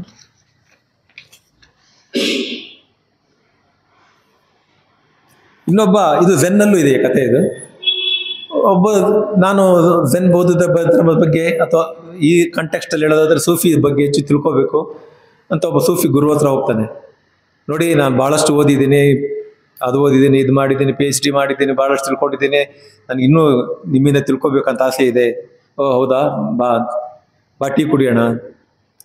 ಝೆನ್ನಲ್ಲಿ ಟೀ ಕುಡಿಯೋಣ ಅಂತಾನೆ, ಸೂಫಿಯಲ್ಲಿ ಬಾವಿ ನೀರು ಸೇದೆ ಬಿಟ್ಟು ನೀರು ಕುಡಿಯೋಣ ಬಾ ಅಂತಾನೆ. ಅವ್ನು ಮಾತಾಡ್ತಾನೆ ಇರ್ತಾನೆ, ನನಗೆ ಅಷ್ಟು ಗೊತ್ತು ಇಷ್ಟು ಗೊತ್ತು, ಇವನು ಸೂಫಿ ಬಗ್ಗೆ ಏನೋ ಸ್ವಲ್ಪ ತಿಳ್ಕೊಬೇಕು ಅಂದಾಗ, ಓ ನನಗೆ ಅದೆಲ್ಲ ಗೊತ್ತು, ತಿಳ್ಕೊಂಡಿದ್ದೀನಿ, ಹಾಗೆ ಈಗ ಹೇಳ್ತಾನೆ ಇರ್ತಾನೆ. ಅವನು ನೀರು ಸೇದು ಚಂಬಿಗೆ ಹುಯ್ತಾನೆ ಇರ್ತಾನೆ, ನೀರು ತುಂಬಿ ಹೋಗ್ತಾನೆ ಇರುತ್ತೆ. ಆಮೇಲೆ ಒಂದ್ 2-3 ಸಾರಿ ನೋಡ್ತಾನೆ, ಅವನು ಬಂದಿರೋನು ಹೇಳ್ತಾನೆ, ಅಲ್ಲ ಗುರುಗಳೇ, ಹಿಂಗೆ ನೀರು ತುಂಬೋದ್ರೂ ಹುಯ್ತಾ ಇದ್ದೀರಲ್ಲ, ಎಲ್ಲ ಚೆಲ್ತಾ ಇದೆ. ಅದಕ್ಕೆ ಅವನು ಹೇಳ್ತಾನೆ, ನಿನ್ನ ಮನಸ್ಸಲ್ಲೂ ಆಗಿರೋದು ಅದೇ, ನೀನು ಈಗಾಗಲೇ ತುಂಬಿಕೊಂಡು ಬಂದ್ಬಿಟ್ಟಿದೀಯಾ, ನಾನು ಏನು ಹೇಳಿದ್ರು ಸಹ ನಿನ್ನ ಒಳಗಡೆ ಹೋಗೋದಿಲ್ಲ, ಮೊದಲು ಖಾಲಿ ಮಾಡ್ಕೊಂಡು ಬಾ, ಆಮೇಲೆ ಕಲಿಯೋಣ. ಏನು ನಿನ್ನ ಇರುವಂತಹ ಪೂರ್ವಗ್ರಹ ಪೀಡಿತ ಪ್ರಿಜಿಡೀಸ್ಗಳೇನಿವೆ ಅದನ್ನ ಬಿಟ್ಟು ನೀನು ಬಂದ್ರೆ ಮುಂದಿನ ಏನಾದ್ರು ಕಲಿಯಕ್ಕೆ ಸಾಧ್ಯ ಆಗುತ್ತೆ. ಮತ್ತೊಂದು ಕಥೆಯಲ್ಲಿ, ಇದು ಬಾಗ್ದಾದಲ್ಲಿ ಒಬ್ಬ ಬಡವರು ಇರ್ತಾರೆ ಒಂದು ಮರಳುಗಾಡಲ್ಲಿ, ಅಲ್ಲಿ ನೀರು ಸಿಗೋದಿಲ್ಲ. ಕೆಲವು ಕಡೆ ಓಯಸಿಸ್ ಅಂತ ನಾವೇನು ಹೇಳ್ತೀವಿ ಅಂತ ಕಡೆ ಓಯಸಿಸ್ ಇರುತ್ತೆ. ಆತ ಬಹಳ ಬಡವ, ಹರಿತ್ ಮತ್ತು ಅವನ ಹೆಂಡತಿ ನಫೀಸಾ ಅಂತ. ಅವರು ಆ ಓಯಸಿಸ್ ಅಲ್ಲಿ ಒಂದು ಸಣ್ಣ ಒಂದು ಕುಟೀರ ಕಟ್ಕೊಂಡು ಯಾರು ಪ್ರಯಾಣಿಕರು ಹೋಗ್ತಿರ್ತಾರೆ ಅವ್ರಿಗೆಲ್ಲ ನೀರು ಕೊಡ್ತಿರ್ತಾರೆ, ಏನು ಯಾವುದೇ ದುಡ್ಡಿನ ಆಸೆಯಿಂದ ಅಂತೆಲ್ಲ, ಏನು ಸಹಾಯ ಮಾಡಬೇಕು ಅಂತೇಳಿ. ಆ ನೀರು ಬಹಳ ರುಚಿಯಾಗಿದೆ ಅಂತ ಅವ್ರ ನಂಬಿಕೆ, ಅತ್ಯಂತ ರುಚಿಯಾಗಿದೆ ನೀರು, ಇದರಷ್ಟು ಸುಂದರ ರುಚಿಕರವಾದ ನೀರೇ ಇಲ್ಲ. ಆಮೇಲೆ ಕೊನೆಗೆ ಒಂದ್ ದಿವಸ ಅವ್ನಿಗೆ ಅನ್ಸುತ್ತೆ, ಬಾಗ್ದಾದನ ದೊರೆಗೆ, ರಾಜನಿಗೆ ಈ ನೀರು ಕೊಟ್ರೆ ಅವ್ನಿಗೆ ಎಷ್ಟು ಖುಷಿ ಆಗ್ಬೋದು ಅಂತೇಳಿ ಯಾರ ಹತ್ರ ಹೇಳ್ತಾನೆ, ನಾನು ಬಾಗ್ದಾದ್ನ ದೊರೆಗೆ ನೀರು ಕೊಡಬೇಕು, ನಮ್ಮ ನೀರು ಈ ಜಗತ್ತಿನಲ್ಲೇ ಇದು ಸ್ವರ್ಗಲೋಕದ ನೀರು, ಇಷ್ಟು ಸಿಹಿಯಾದ ನೀರು ಮತ್ಯಾವುದೂ ಇಲ್ಲ. ಸರಿ ಅಂತೇಳಿ ರಾಜನ ಕರ್ಕೊಂಡು ಹೋಗ್ತಾರೆ. ರಾಜನಿಗೆ ಯಾರೋ ಬಂದು ಹೇಳ್ತಾರೆ, ಈ ಥರ ನೀರು ತಂದಿದ್ದಾರೆ ಓಯಸಿಸ್ ಅಲ್ಲಿ, ಯಾರು ಬಡವರು ಅಲ್ಲಿ ಸೇವೆ ಮಾಡ್ತಾ ಇದ್ದಾರೆ. ಹೌದಾ, ತಗೊಂಬನ್ನಿ ನೀರು ನೋಡೋಣ ಅಂತ ರಾಜ ಕುಡಿದು ನೋಡ್ತಾನೆ. ಅವನಿಗೆ ಅಂತ ವಿಶಿಷ್ಟವಾದದ್ದು ಏನು ಅನ್ಸಲ್ಲ, ಅವನ ಟೈಗ್ರಿಸ್ ನದಿಯ ನೀರೇ ಬಹಳ ಸುಂದರವಾಗಿ ರುಚಿಕರವಾಗಿದೆ ಅಂತ. ಆದ್ರೂ ಆ ಬಡ ಜನರಿಗೆ ನಿರಾಶೆ ಮಾಡಬಾರ್ದು ಅಂತ ಹೇಳ್ಬಿಟ್ಟು ಅವನು ಹೇಳ್ತಾನೆ, ಭಟ್ರಿಗೆ ಹೇಳ್ತಾನೆ, ಅವ್ರಿಗೆ ಎಲ್ಲ ರೀತಿಯ ಸನ್ಮಾನ ಮಾಡಿ, ಆದರೆ ನಮ್ಮ ಟೈಗ್ರಿಸ್ ನದಿ ನೀರು ಮಾತ್ರ ಕುಡಿಲಿಕ್ಕೆ ಕೊಡಬೇಡಿ. ಆಮೇಲೆ ಅವ್ರನ್ನ ಕಳಿಸಿ ಅವ್ರನ್ನ ವಾಪಸ್. ನೀರು ಹೌದು ರಾಜರು ಬಹಳ ಸಂತೋಷ ಆಯ್ತು ಅಂತ ಹೇಳಿ ರಾಜನ ಹೇಳ್ತಾನೆ, ನೀರು ಬಹಳ ಹೌದು ನಿಜವಾದ ನಿಮ್ದು ಸ್ವರ್ಗಲೋಕದ ನೀರೇ, ಬಹಳ ರುಚಿಕರವಾಗಿದೆ, ನೀವು ಏನು ಸೇವೆ ಮಾಡ್ತಾ ಇದ್ದೀರಿ ಮುಂದುವರಿಸಿ, ನಿಮಗೂ ಇನ್ನೂ ಸಹಾಯ ಮಾಡ್ಕೊಡ್ತೀನಿ, ಅಲ್ಲೇ ಒಂದು ಛತ್ರ ಕಟ್ಕೊಡ್ತೀನಿ, ನಿಮ್ಗೆ ಜೀವನಾಧಾರಕ್ಕೆ ಹಣನೂ ಕೊಡ್ತೀನಿ, ನಿಮ್ಮ ಸೇವೆ ಮುಂದುವರಿಸಿ. ರಾಜರ ಉದ್ದೇಶ ಏನು ಅಂದ್ರೆ, ಇಲ್ಲಿನ ನೀರು ಕುಡಿದು ನಮ್ಮ ನೀರು ಸಪ್ಪೆ ಅಂತ ಅನಿಸಬಾರದು. ಅವ್ರ ಕಲ್ಪನೆಯಲ್ಲಿ ಏನಿತ್ತು, ನಾವು ಜನಸೇವೆ ಮಾಡ್ತಾ ಇದ್ದೀವಿ, ಸ್ವರ್ಗಲೋಕದ ನೀರು ಕೊಡ್ತಿದ್ದೀವಿ ಅನ್ನೋಂಥ ಭಾವನೆಯಿಂದನೇ ಜನಸೇವೆ ಮುಂದುವರಿಸಿ, ನಿಮ್ಗೆಲ್ಲ ಸಹಾಯ ಮಾಡ್ತೀನಿ ಅಂತೇಳಿ ಹೇಳಿ ಕಳಿಸ್ತಾನೆ. ಒಂದು 3 ಜನ ಪ್ರಯಾಣ ಮಾಡ್ತಿರ್ತಾರೆ. ಒಂದು ರೊಟ್ಟಿ ಇರುತ್ತಷ್ಟೇ ಮರಳುಗಾಡಲ್ಲಿ. ಆಮೇಲೆ ಒಂದು ಕಡೆ ರಾತ್ರಿ ಅಲ್ಲಿ ನಿಲ್ಲಿಸ್ತಾರೆ ಪ್ರಯಾಣ ಮುಂದುವರ್ಸಕ್ಕೆ ಮೊದಲು. ಒಂದು ರೊಟ್ಟಿ ಇದೆ, 3 ಜನ ಇದ್ದಾರೆ, ಏನು ಮಾಡಬೇಕು? ಅದಕ್ಕೆ ಎಲ್ಲ ಜಗಳ ಮಾಡ್ಲಿಕ್ಕೆ ಶುರು ಮಾಡ್ತಾರೆ. ಅವರೇ ತೀರ್ಮಾನಕ್ಕೆ ಬರ್ತಾರೆ, ಒಂದು ಕೆಲಸ ಮಾಡೋಣ, ಮಲ್ಗೋಣ, ನಿದ್ದೆ ಮಾಡೋಣ, ಈಗ ಯಾರಿಗೆ ರೊಟ್ಟಿ ಬಗ್ಗೆ ಕನಸಲ್ಲಿ ಏನೇನು ಬರುತ್ತೋ ಅದ್ರ ಪ್ರಕಾರ ಬೆಳಿಗ್ಗೆ ನಾವು ತೀರ್ಮಾನ ತಗೊಂಡ ರೊಟ್ಟಿ ಯಾರು ತಿನ್ಬೇಕು. ಆಯ್ತು ಅಂತ ಮಲಗ್ತಾರೆ. ಒಬ್ಬ ಬೆಳಗ್ಗೆ ಎದ್ದು ಹೇಳ್ತಾನೆ, ನಾನು ಕನಸಲ್ಲಿ ಒಬ್ಬ ಸನ್ಯಾಸಿನ ಕಂಡೆ, ಅವನು ನನಗೆ ಹೇಳ್ದ, ನಿನ್ನಷ್ಟು ಪ್ರತಿಭಾವಂತ ಇನ್ನಿಲ್ಲ, ಆ ರೀತಿ ಬಹಳಷ್ಟು ಹೊಗಳದ, ನಾನು ನಿಜವಾಗಿಯೂ ಅರ್ಹ, ಅದಕ್ಕೆ ಆ ರೊಟ್ಟಿ ನಾನೇ ತಿನ್ಬೇಕು ಅಂತಾನೆ. ಇನ್ನೊಬ್ಬ ಹೇಳ್ತಾನೆ, ನಿನಗೆ ಸನ್ಯಾಸಿ ಕಂಡ, ನನಗೆ ದೇವರೇ ಕಂಡ, ನನ್ನನ್ನು ದೇವರಷ್ಟು ಹೊಗಳಿದ್ರು, ನನಗೆ ರೊಟ್ಟಿ ಸೇರಬೇಕು ಅಂತ ಹೇಳ್ತಾನೆ. 3ನೇವನು ಹೇಳ್ತಾನೆ, ನನಗೆ ಏನು ಕನಸೇ ಬರಲಿಲ್ಲ, ಹಸಿವಾಯ್ತು, ಎದ್ದು ರಾತ್ರಿ ರೊಟ್ಟಿ ತಿಂದ್ಬಿಟ್ಟೆ ಅಂತ.